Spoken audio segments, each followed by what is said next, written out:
कैसी तेरी खुद गर्जी एपिसोड 2।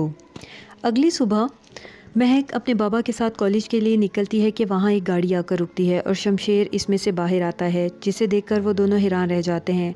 मोहल्ले के लोग वीडियो बनाने लगते हैं तो शमशेर अपने आदमियों को हर उस शख्स को गोली मारने को कहता है जो वीडियो बनाते हुए नज़र आए, और सब लोग अपने मोबाइल नीचे कर लेते हैं। शमशेर महक के बाबा से पूछता है कि पहचाना मुझे? पूछना ये था कि आप अपनी बेटी का सदका देते हैं? दिया करें, दिल आ गया है मेरा इस पर, पसंद आ गई है ये मुझे, और मैंने सुना है कि जब कुछ चीज़ पसंद आ जाए तो उसका सदका निकाल देना चाहिए, नज़र लग जाती है वरना। महक के बाबा कहते हैं कि हम शरीफ लोग हैं, यहाँ तमाशा करने की ज़रूरत नहीं है। शमशेर कहता है तो मैं भी कोई गुंडा थोड़ी हूँ, मैं भी शरीफ आदमी हूँ। इतनी देर में आपको अंदाज़ा हो गया होगा कि तमाशे से मुझे फ़र्क नहीं पड़ता, लेकिन आपको ज़रूर पड़ता है। अच्छा आप परेशान ना हों, ऐसा करते हैं सुसर जी, मेरा मतलब है अंदर चलते हैं, सुकून से बैठते हैं और बात करते हैं। वो क्या है ना कि आप मेरा यहाँ ज़्यादा देर खड़ा होना अफोर्ड नहीं कर सकते। महक के बाबा शमशेर को अंदर ले जाते हैं। शमशेर कहता है कि एक भी एसी नहीं लगाया घर में, और महक के बाबा पूछते हैं कि तुम यहाँ आए क्यों हो? शमशेर कहता है कि आपको बताया तो है बाहर, आपकी बेटी पसंद आ गई है मुझे। महक के बाबा कहते हैं कि ये शरीफों का मोहल्ला है और यहाँ हमारी थोड़ी सी इज्जत है, इससे बाकी रहने दो, रुक जाओ यहाँ से। शमशेर कहता है कि मैं कोई गुंडा थोड़ी हूँ, आंटी आप समझाएं मेरी बात। मैंने इनको कई बार समझाया है कि महक मुझे पसंद आ गई है, कोई गलत इंटेंशन नहीं है मेरी, मैं बस निकाह करना चाहता हूँ आपकी बेटी से, और हैसियत की फ़िक्र ना करें आप, वो तो मैं रातों रात तब्दील कर दूँगा। महक की मामा कहती हैं कि ऐसी शादी थोड़ी हो जाती है, ना तुम महक को जानते हो और ना ही महक तुम्हें जानती है, और हमने तो बहुत कुछ सोच रखा है उसके लिए, तो अभी तो कोई इरादा नहीं है हमारा शादी का। शमशेर कहता है कि तो कोई बात नहीं, इरादा बना लेते हैं, और अगर वो मुझे नहीं जानती तो मसला ही कोई नहीं, आप उसे बुलाएं यहाँ, मैं खुद उससे बात करूँगा, मैं तो शीशे की तरह बिल्कुल साफ़ हूँ।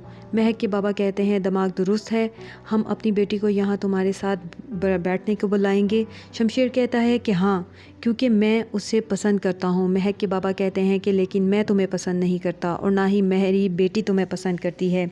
शमशेर कहता है वो आप मुझ पर छोड़ दें, मैं पसंद करवा लूँगा। महक के बाबा कहते हैं कि माफ़ कर दो हमें, कल जो कुछ भी हुआ गलती हो गई मुझसे, अब आइंदा मैं तुम्हारे मामले में नहीं पड़ूंगा, अब जाओ यहाँ से। शमशेर कहता है कमाल है यार, इतने प्यार से समझा रहा हूँ, इतनी तमीज़ से बात कर रहा हूँ, समझ में नहीं आ रही आपकी।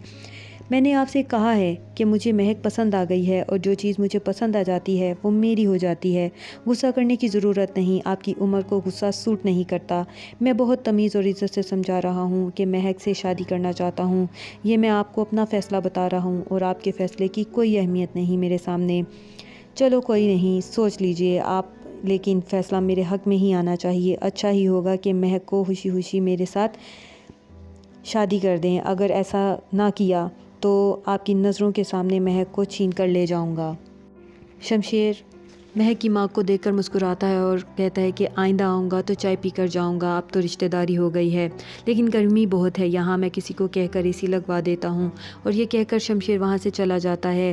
निदा महक को बताती है कि शमशेर अब बाहर आ गया है, और निदा खिड़की की तरफ देखकर मुस्कुराता है और फिर गाड़ी में बैठकर चला जाता है। महक और निदा उसके जाने के बाद हैरान ही रह जाती हैं कि वो यहाँ आया क्यों था, और उस मोहल्ले के सारे लोग उन्हें देख रहे होते हैं। महक को बदनामी का डर सताता है।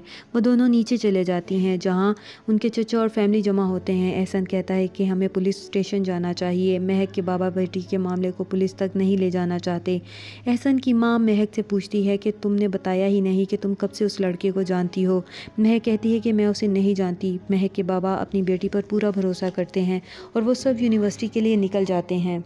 शमशेर के बाबा साहब और माँ बातें कर रहे होते हैं और शमशेर घर में दाखिल होता है। बाबा साहब शमशेर को बुलाते हैं, मगर उसका ध्यान मोबाइल में होता है।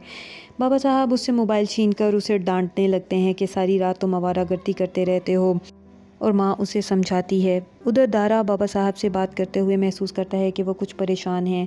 बाबा साहब बताते हैं कि वह शमशेर की वजह से परेशान हैं। दारा को कल से शमशेर को अपने साथ ऑफ़िस लाने को कहते हैं। दारा कहता है कि उसे ऑफ़िस लाना मुनासिब नहीं, वो गुस्से की वजह से यहाँ मसले पैदा करेगा। शमशेर की माँ और भाभी ज्वेलरी पसंद करते हुए शमशेर की बातें करते हैं। फ़रा कहती है कि आप शमशेर की शादी कर दें, वो सुधर जाएगा। माँ को आइडिया पसंद आता है, वह कहती है कि हमारे स्टैंडर्ड की तरह की कोई अच्छी सी लड़की ہمیں ڈھونڈ کے دو۔ مہک کے بابا اپنے باس کو ملنے جاتے ہیں جنہیں شمشیر ڈونیشن دے جاتا ہے اور مہک کے بابا کا خاص خیال رکھنے کو کہتا ہے۔ مہک اپنے دوست سے باتیں کر رہی ہوتی ہے کہ اچانک کالج میں شمشیر آ جاتا ہے۔ کالج کے اسٹوڈنٹس مہک کو اپنی بہن کہتے ہوئے شمشیر کو روکتے ہیں۔ شمشیر ان سب کو مارتا ہے اور کہتا ہے کہ موسم بہت اچھا ہے، باتیں کرنے آیا تھا مگر موڈ خراب ہو گیا، فون کروں گا، پک کر لینا۔ اس کے بابا دیکھ کر پریشان ہو جاتے ہیں، راستے بھر پریشان رہتے ہیں اور کہتے ہیں کہ تم پریشان نہ ہونا، یہ جلد ٹھیک ہو جائے گا۔ احسن اور مہک بھی شمشیر کو لے کر باتیں کرتے ہیں۔ مہک پریشان ہوتی ہے، احسن اسے حوصلہ دیتا ہے اور کہتا ہے کہ جب بھی وہ آئے مجھے کال کر دینا، میں فوراً آ جاؤں گا۔ ادھر احسن کی ماں مہک کی ماں کو بتاتی ہے کہ شمشیر بہت امیر ہے۔ مہک کی ماں ہر جگہ مہک کی بدنامی سے پریشان ہے۔ شمشیر سے اس کی بھابھی بتاتی ہے کہ تمہارے لیے لڑکی ڈھونڈنے کو کہا ہے ماما نے شادی کے لیے، اور شمشیر اسے کہتا ہے کہ مہک میری پسند ہے اور یہ میری ہے اور آپ ماما کو بتا دیں۔ ادھر مہک کو پڑھتے ہوئے شمشیر کی کال آتی ہے، اسے باہر آنے کو کہتا ہے اور خود باہر اس کا انتظار کرتا ہے۔ مہک احسن کو کال کرتی ہے، وہ اٹینڈ نہیں کرتا۔ مہک باپ کی اجازت لے کر شمشیر کے پاس چلی جاتی ہے۔ مہک کی چچی مہک کے شمشیر کے ساتھ جانے پر شور برپا کر دیتی ہے۔ بہت دیر ہونے پر بھی مہک واپس نہیں آتی۔ شمشیر مہک کو گلاب دیتا ہے، مہک سے اپنے بارے میں بتاتا ہے اور اپنی محبت کا اظہار کرتا ہے۔ مہک رونے لگتی ہے، اپنے ڈر کا بتاتی ہے کہ آپ سے ڈر لگتا ہے۔ شمشیر ہنستا ہے۔ مہک کہتی ہے کہ میرا پیچھا چھوڑ دیں، اچھے نہیں لگتے آپ مجھے، ہاتھ جوڑتی ہوں، میرا پیچھا چھوڑ دیں، اور یہ کہہ کر وہ چلی جاتی ہے۔ شمشیر غصے میں آگ بگولا ہو جاتا ہے۔ اب تک کے لیے بس اتنا ہی، بقیہ اگلی قسط میں۔